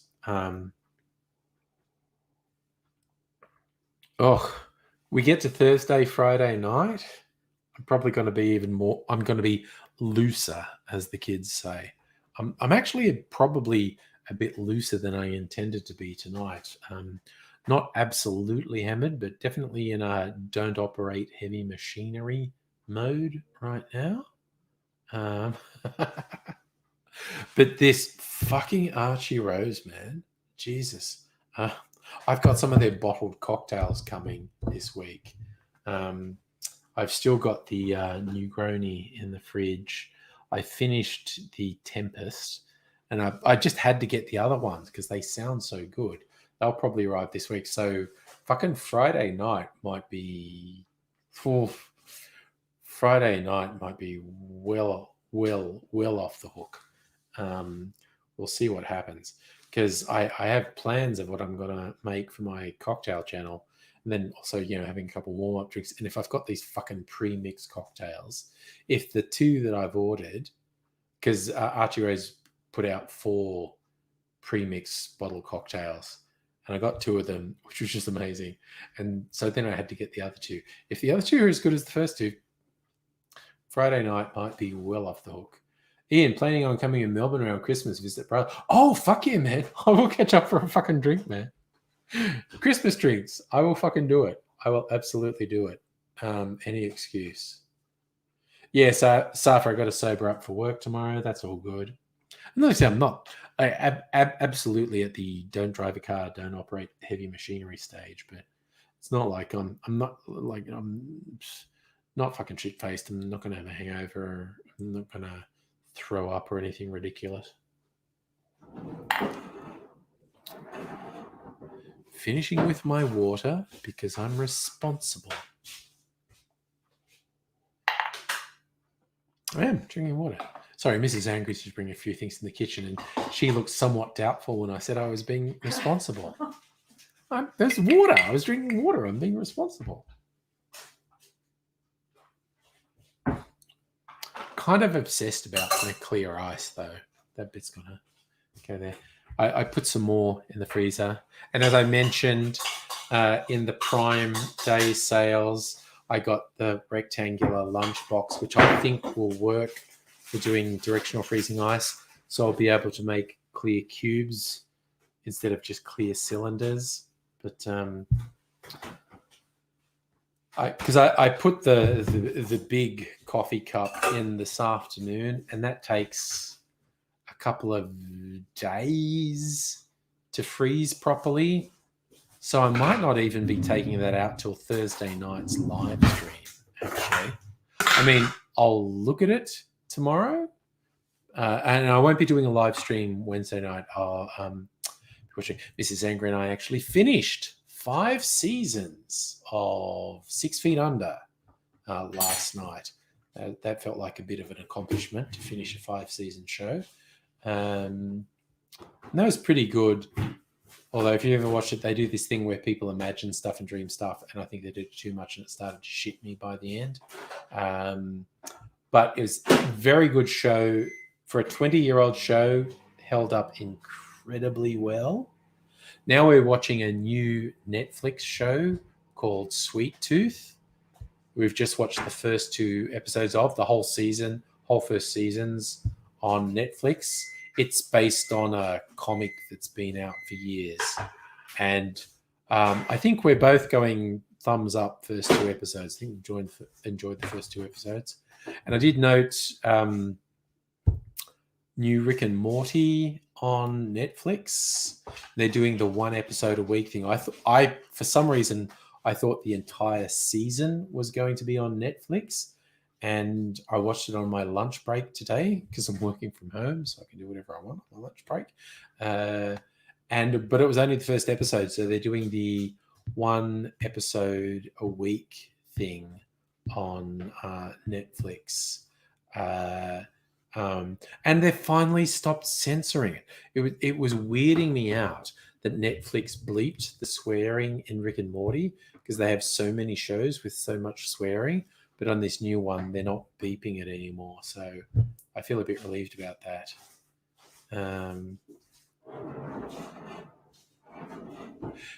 See, Ian, I think you're saying water has no taste. I think my taste buds were overloaded because this water tasted fantastic. So I think my taste buds were already really stimulated. So the water was really good. Ian's partner and Stella both love Outlander, Men in Kilts. I haven't worn my kilt in ages, have I? I should wear my kilt on a stream at some point because I will admit the horrible truth. There was a period in COVID because I had put on 10 kilos. My kilt didn't fit me anymore and I didn't want to admit it. But I've lost all that and I've lost some additional weight. So the kilt's actually probably slightly too big for me now. I'll have to wear the kilt. Maybe I'll do it on Friday night. Thursday, maybe. How many times can I say maybe? Maybe a few more. Maybe Thursday or Friday night, I'll wear my kilt on the live stream. Ian, that is fucking awesome. Your partner loves Outlander so much. Went away for 3 days, had to get dressed up as Claire and Jamie. Nice. Yes, Abigail, you're right. Distilled water has no taste. Other waters have taste due to the minerals absorbed in it. I think this water is filtered tap water, which will have some taste because of the minerals and additives and whatnot in it. Filter takes out a lot of it. But I think my taste buds were quite overstimulated by the booze I was drinking. So the water tasted really fresh and lovely. But anyway, so looking forward to the possibility of Abigail coming over for A, tech support, because my fucking PC needs it, actually, and B, hanging on to do a live stream on Friday night would be a lot of fun. Oh, yeah, Stella, literally a couple of years ago, and this was part of the live stream. I looked up utility kilts online and people said buy one. So I've got this black utility kilt. I'll have to wear it. I have to wear it on Thursday or Friday night. And I didn't talk about Uwe Boll apart from the first couple of minutes. Uwe Boll, it's his birthday. He's renowned as like the worst director in the world. There were rumors about he deliberately made bad films so they'd lose money for a tax dodge. But Uwe Boll was renowned for whenever anyone said he made shit films, he would challenge them to a fight. And he was serious. He's very argumentative German. And I made a joke when I set this up when I saw it was his birthday saying, I declare Uwe Boll the worst director in the world. Fight me, you coward. Because he's an old man now. Because I thought he was old. I looked it up. He's only a bit older than me. So I feel I can confidently say, unless something terrible has happened to him, Uwe Boll could probably kick the snot. Uwe, he's German. It wouldn't be Uwe, it'd be Uwe because he's German. Uwe Boll would probably kick the shit out of me. So it's probably quite ill-advised on my part that I made the theme of tonight's thing. It's Uwe Boll's birthday. Fight me, you coward. Because I think he'd probably fight me, and I think he would probably kick the shit out of me. Because I thought he was really old, and then I looked it up after posting the theme for the stream, and I found out he's only a bit older than me. So I feel reasonably sure Uwe Boll would actually kick the shit out of me. So hopefully he doesn't see this stream, because he's a really angry dude and he challenges people to fights all the time. So, I like that, Stella. Best cosplay of Claire and Jamie is naked. I'm sure Ian and his partner did that as well on their weekend away. A little bit more water. Melted ice, water, it's all the same. Right, it's actually 10:05. Ian, you hope he does. You want Uwe Boll to kick the shit out of me? Oh no, Jesus, Megaleech, if Uwe Boll took me up on my challenge, just going, I made a terrible mistake, Uwe. I'm sorry. You are obviously going to kick the shit out of me. So I'm not that keen to fight Uwe Boll, quite honestly, because he's a really angry man. He's a very angry man. Did a lot of really shitty video game adaptations into movies. Anyway, that's about it. Ooh, Ian, you actually stayed at a castle with your partner. That's nice. If you're around Thursday, Friday night, we'll talk about that more. But for now, I'm going to go to bed just because. God, Abigail, if you're actually going to spend time watching Uwe Boll movies, go for it. I'm sure you can find them. He's Uweboll, Uwe Boll. Uwe Boll, I should say. And a lot of video game adaptations, and they're notoriously bad. So anyway, good night, you fine and wonderful people. I'll be taking tomorrow night off, probably watching Sweet Tooth on Netflix with Mrs. Angry. Netflix and chill. Hey, except with us, that literally means sitting on the lounge and then going to bed. So Netflix and chill, probably watching Sweet Tooth. We've only watched 2 episodes, but we like it, so we'll probably watch some more. And I might catch up with you fine people on Thursday night. And who knows, Thursday night might be even looser than tonight, because although I do have to go to work on Friday, it's like, who works that hard on Friday? Really? Who works that hard on Friday? Hope no one from my work is watching this, because I work very hard. Okay? Keep paying me, you bastards. All right. Bedtime. See you, Matt. See you, everyone. Look after yourself, fabulous people. Love yous all. See you Thursday if you're around and available.